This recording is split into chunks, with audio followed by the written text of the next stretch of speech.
Hey everybody, it's Chris and I'm back to do another painting with you today. Today we're going to do something a little bit different. We are going to do a flip cup, but then we're also going to kiss the canvas with a balloon to kind of give it a little extra dimension and hopefully get some extra cells and reactions in the paint. So I'm working on a 12 by 16 canvas. You can see that I've already painted on this and it did not go very well the first time. So I think my problem was that I had put some purple in there and I did not like how it ended up looking when I was finished. So kind of learned a little bit with that one. So sometimes it's trial and error when you put colors together that you think will look really good, and then once they get next to each other, they don't look so great. A lot of times when you're using yellows, or like I'm using a green yellow today.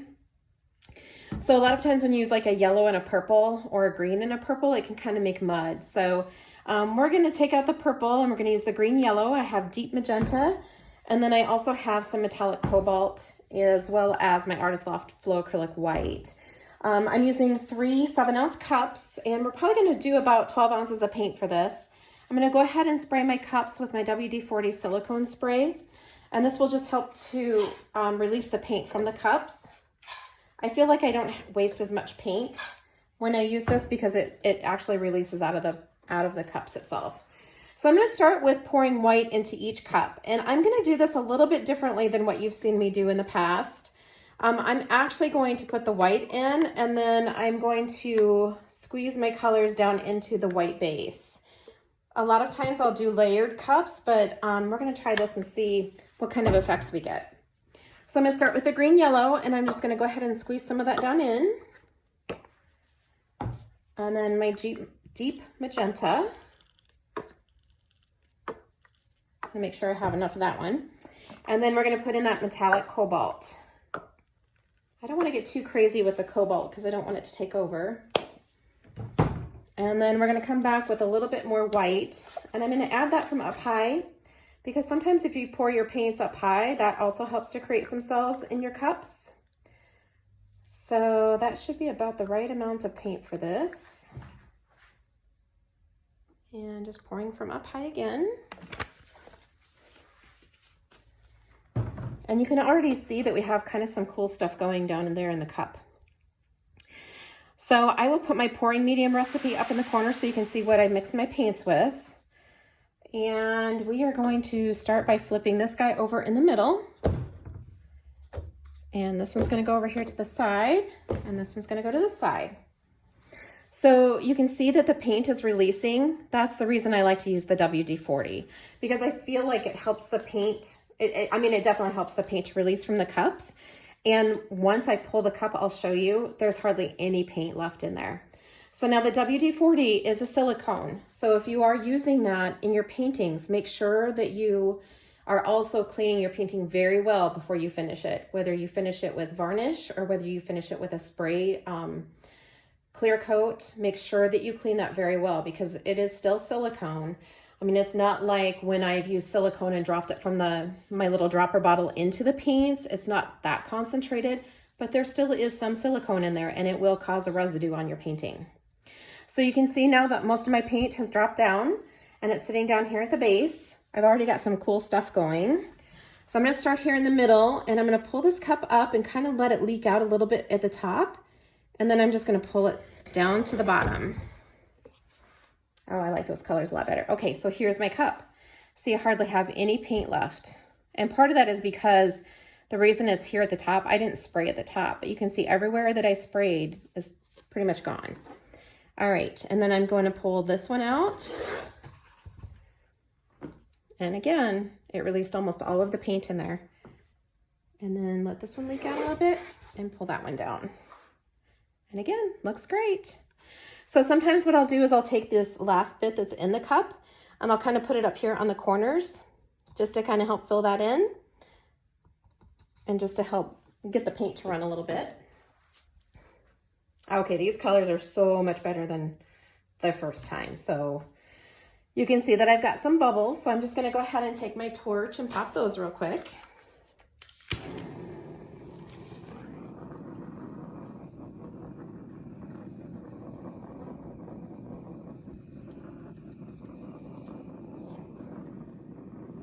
And sometimes by using a torch with the Floetrol, you'll get some effects in it too, but I'm just kind of trying to hold it away from the surface of the paint just to pop the bubbles.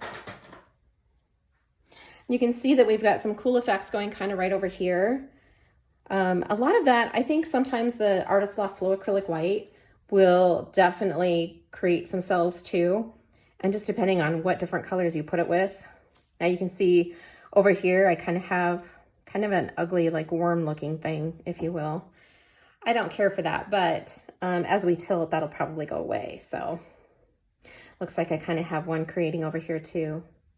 All right, so I'm gonna go ahead and see if we can start tilting this. Since most of my paint is up here at the top, I'm gonna go ahead and see if I can get this moving. And I'm gonna try and tilt down over here to the left since I don't really have much paint on that corner. And I kind of want it to go over that corner and then over the top. And I'm gonna go ahead and see if I can kind of run that right corner off just like that. And then I'm gonna slowly let the paint creep down. So I pretty much have like this side from my thumbs up, the sides are covered very nicely. So I'm gonna go ahead and tilt this down. And again, I think I'm gonna try and kind of go over here to the left because it seems like most of my paint is on the right side of the canvas.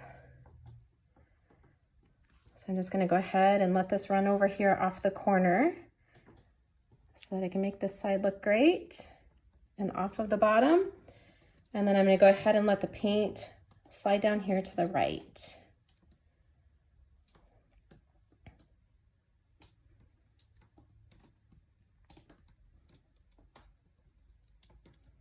I just wanna get that last corner. There we go. Perfect.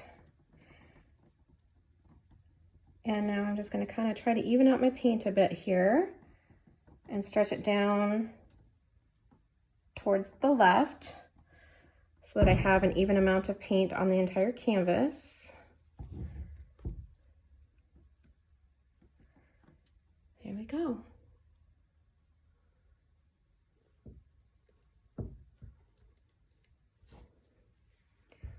All right, so that's looking pretty cool so far. Now, I think one of the keys to doing a balloon kiss is to let the surface of the paint dry a little bit. So I'm gonna go ahead and let this sit for probably a half an hour, and then we'll come back and touch it with a balloon and see what kind of effects we get. But I'm just gonna go ahead and let this sit here and kind of do its thing, and then we'll come back and do the balloon kiss and see what we have. So hold tight.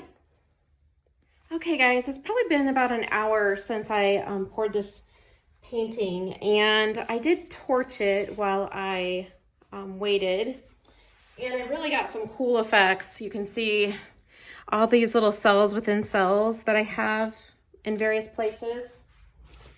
So part of me is kind of thinking I really don't want to do the balloon on it because I think it's really cool the way it is, but I think sometimes we have to push ourselves to try something new.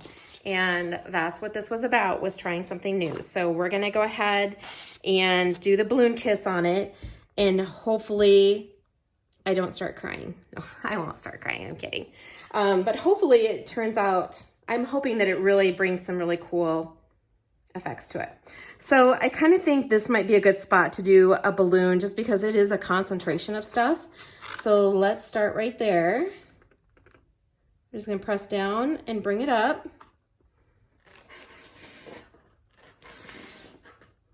And you can see that it's kind of swirling the colors together. And then I'm thinking maybe right here.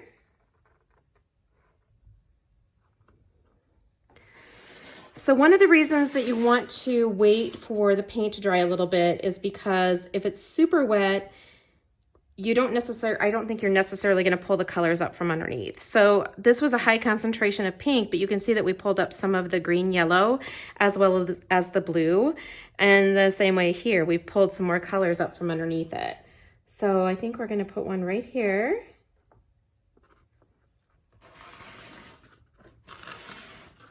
And another one here.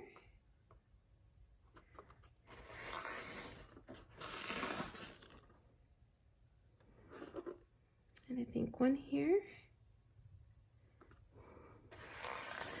So the cool thing about doing the balloon kiss is you can see that it's pulling some other colors up into these areas than what was already there.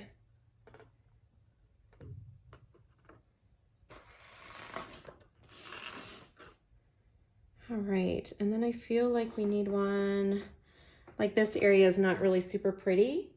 So I think let's do it kind of closer to the edge so that it's not completely in line with this one. And then I think down here on this corner.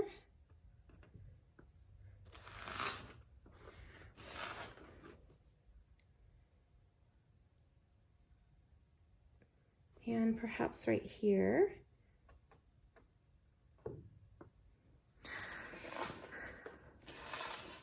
So I kind of feel like when I used to do stamping, we always made sure that whatever pattern we were stamping went off the edges so that it looked like it was a complete piece. And that's why I did this one up here on the corner like this, and kind of this one down here on this corner. Kind of feel like we need one right there.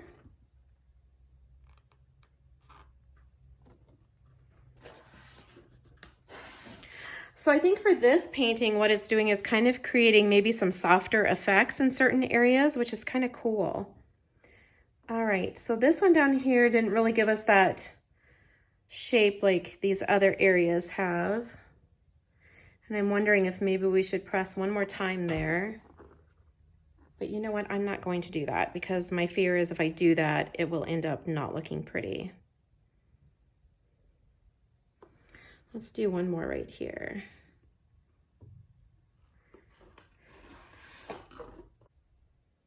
Okay, I think that's kind of cool. I think it adds a little extra interest to it. So I think this, as this dries, like this, I went all the way down to the canvas, which is okay because I'm sure that this is going to pull back in. But I think it really gave us some kind of cool effects. So I'll take some close-ups of this and put at the end of the video so you can kind of see, I know it's really hard for you guys to see just what this looks like. But I'll take some close-ups so that you can kind of see how this softened up these areas where I pressed into the paint. And I think we're going to call that good because I really love how everything turned out. And I think that just kind of adds a little bit of interest in a couple of spaces. And I think we're just going to leave it be. I'm not going to mess with it anymore. Okay, guys, so that is a completed flip cup with a kiss. If you have any questions, please let me know. If you have not already liked and subscribed to my channel and rang the bell for notifications, please do so. And I'll catch you next time. Thanks so much. Bye-bye.